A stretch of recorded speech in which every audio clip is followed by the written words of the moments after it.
E benvenuti o bentornati su Le meraviglie del mondo. Oggi inizia il nostro viaggio in una delle terre più vaste, misteriose e affascinanti del nostro pianeta, la Cina. Con i suoi oltre 9,6 milioni di chilometri quadrati, la Cina è il terzo paese più grande al mondo dopo Russia e Canada. Ma non è solo l'immensità geografica a colpire, è la profondità della sua storia, la ricchezza della sua spiritualità e la varietà culturale e gastronomica che la rendono un universo a sé. In questa prima parte esploreremo le radici più antiche della civiltà cinese, dalle prime dinastie ai borghi dimenticati dal tempo, passando per templi sacri, cibi simbolici e città leggendarie.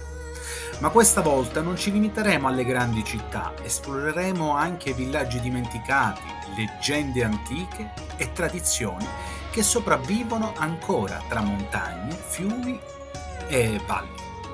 Preparatevi perché questa è solo la prima parte di un viaggio indimenticabile.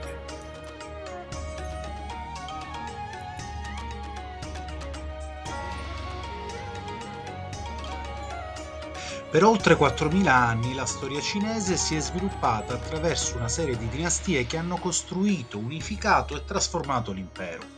Ecco le più importanti in ordine cronologico. La dinastia Xia, insediatasi tra il 2070 e il 1600 a.C., è stata la prima dinastia leggendaria secondo i testi storici cinesi. La sua esistenza non è stata però confermata con certezza archeologica. La dinastia Shang, insediatasi tra il 1600 e il 1046 a.C., è stata invece la prima dinastia confermata da prove archeologiche. È rimasta celebre per l'uso dei caratteri su ossa oracolari e il bronzo raffinato. La dinastia Zhou, insediatasi tra il 1046 e il 256 a.C., fu divisa in Zhou occidentale tra il 1046 e il 771 a.C. e Zhou orientale tra il 770 e il 256 a.C., che include il periodo delle primavere e autunni e il periodo degli stati combattenti. Con la dinastia Zhou, quindi tra il 1046 e il 256 a.C., assistiamo alla fioritura del pensiero confuciano e taoista. A questo punto è doverosa una premessa. Dobbiamo specificare, abbiamo parlato del periodo delle primavere e degli autunni e del periodo degli stati combattenti. Che cosa si intende? Il periodo delle primavere e autunni prende il nome da un antico testo storico attribuito a Confucio, chiamato appunto Annali delle primavere e degli autunni, che racconta eventi politici e militari di quegli anni. Il periodo degli stati combattenti, invece, subentra direttamente al periodo precedente, in una fase ancora più caotica e bellicosa. Il nome si riferisce al fatto che i 7 grandi stati, quindi Qin, Shu, Qi, Yan, Han, Zhao, Wei, si combattevano continuamente per il dominio. Con l'arrivo della dinastia Qin o Qin nel III secolo a.C., nasce l'idea di una Cina unificata. Fu l'imperatore Qin Shi Huang, celebre anche per la sua Terracotta Army, a ordinare la costruzione della Grande Muraglia Cinese, una cicatrice di pietra lunga oltre 21.000 km, visibile persino dallo spazio, costruita per proteggere il paese dalle invasioni mongole. La dinastia Han, tra il 206 a.C. e il 220 d.C., rappresenta il periodo d'oro per la cultura cinese, la scienza e la diffusione del confucianesimo. Fu divisa in Han occidentale dal 206 a.C. al 9 d.C. e Han orientale dal 25 al 220 d.C. A seguire ci fu la dinastia Tang tra il 618 e il 907, età d'oro dell'arte, della poesia e del cosmopolitismo, periodo di potenza imperiale e cultura raffinata.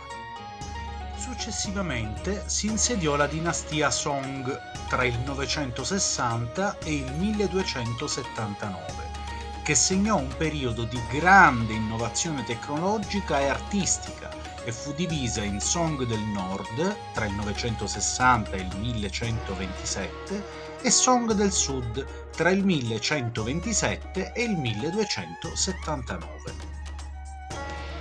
Dopo i Song fu la volta della dinastia Yuan tra il 1271 e il 1368, fondata da Kublai Khan, nipote di Gengis Khan.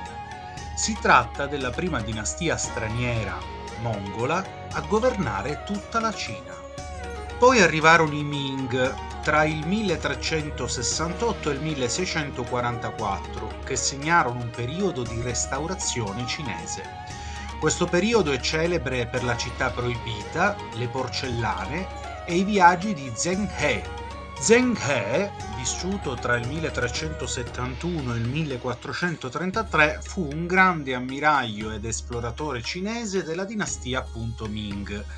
Tra il 1405 e il 1433 guidò 7 imponenti spedizioni navali verso l'Asia sudorientale, l'India, l'Arabia e persino la costa orientale dell'Africa. Dopo i Ming arrivarono i Qing. Lo so, sembra un gioco di parole, dalla parola inglese king che vuol dire appunto re, sovrani. Quindi i Qing che governarono tra il 1644 e il 1912.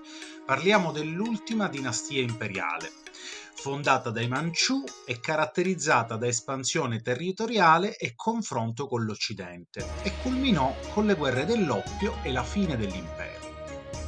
E infine si giunge all'età moderna con la Repubblica di Cina, tra il 1912 e il 1949, fondata da Sun Yat-sen dopo la caduta appunto dei Qing. Fu segnata da guerre civili e invasioni giapponesi. E in ultimo abbiamo la Repubblica Popolare Cinese, dal 1949 ad oggi, fondata da Mao Zedong. E parliamo quindi del periodo attuale con enormi trasformazioni economiche, culturali e geopolitiche. Ma adesso parliamo un po' delle meraviglie di questo straordinario paese. La nostra avventura inizia da Pechino, l'antica capitale imperiale.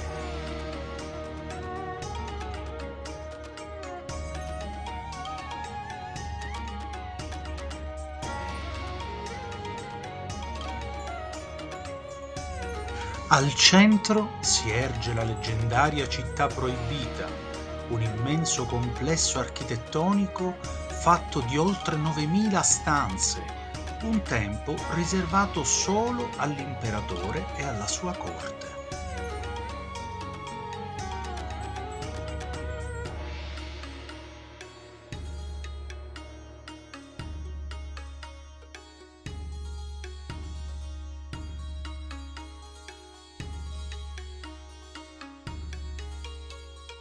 A pochi passi il Tempio del Cielo, con il suo tetto blu smaltato, sembra quasi un portale verso il divino ed è uno dei massimi esempi di architettura religiosa taoista. Qui gli imperatori pregavano per buoni raccolti, seguendo rituali antichissimi ancora oggi ricordati durante le grandi festività. A sud-ovest, nella provincia dello Shaanxi, troviamo Xi'an, l'antica capitale della dinastia Tang. Il suo nome è composto da due termini, Xi, che significa ovest, e An, che significa pace o tranquillità. Pertanto Xi'an può essere tradotto come pace dell'ovest.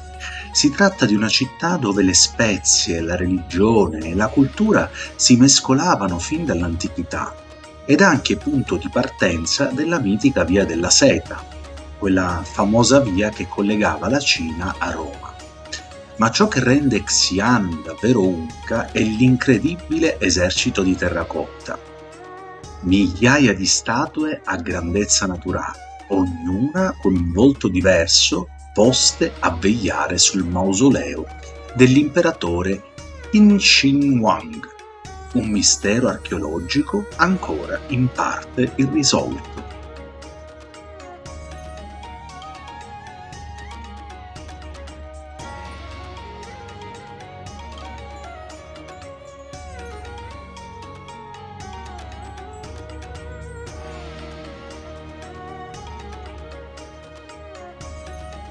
Spostandoci sulla costa orientale incontriamo Shanghai, simbolo della Cina moderna. Anche la parola Shanghai è composta da due termini, Shang, cioè su, e Hai, che significa mare. Quindi Shanghai può essere interpretato come sul mare, riflettendo la posizione costiera della città.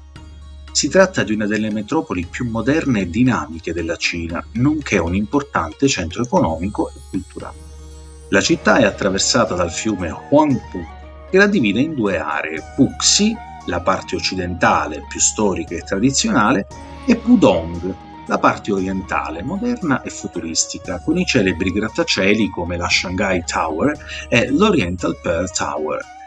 Ma sotto i grattacieli futuristici che caratterizzano il quartiere finanziario di Lujiazui e le luci del Bond, ovvero il lungo fiume storico di Shanghai situato lungo la riva occidentale del fiume, dalla parola anglo-indiana che significa banchina o argine, è chiamato anche Waitan in cinese, quindi sotto tutto questo sopravvive ancora un'anima antica. Passeggiando nei giardini classici di Yuyuan, tra ponticelli, padiglioni e laghetti pieni di carpe, si respira il tempo delle dinastie Ming e Qing, un contrasto affascinante tra progresso e tradizione. La cultura cinese è un intreccio affascinante di miti e leggende radicati nei millenni. Una delle storie più emblematiche narra che il popolo cinese discenda dal leggendario drago giallo, simbolo di potere celeste, saggezza e prosperità. Al centro di questo mito si trova l'imperatore giallo, Huangdi, figura semidivina che secondo la leggenda fondò la civiltà cinese. Si dice che al termine del suo regno terreno, Huangdi salì al cielo trasformandosi egli stesso in un drago, scomparendo tra le nebbie eterne di una montagna del nord. Questo evento segnò il passaggio dall'uomo al mito, dall'imperatore al simbolo divino da cui discenderebbe l'intera nazione cinese. Luoghi come le montagne Huashan, con i loro sentieri sospesi a strapiombo, evocano proprio questi miti. Un tempo rifugio per monaci taoisti e guerrieri, oggi sono percorsi da pellegrini e avventurieri in cerca di saggezza, o anche di adrenalina.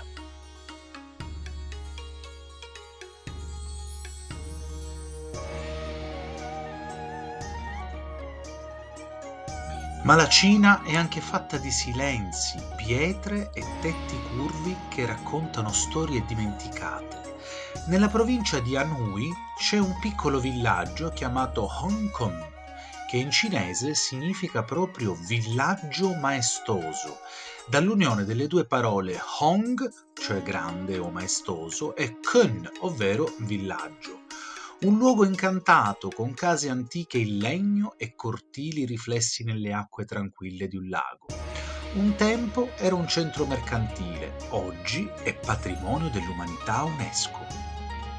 Oppure Fengguang, nella provincia di Henan, una città su palafitte che sembra uscita da un dipinto, immersa in nebbie eterne e custode di antiche usanze etniche.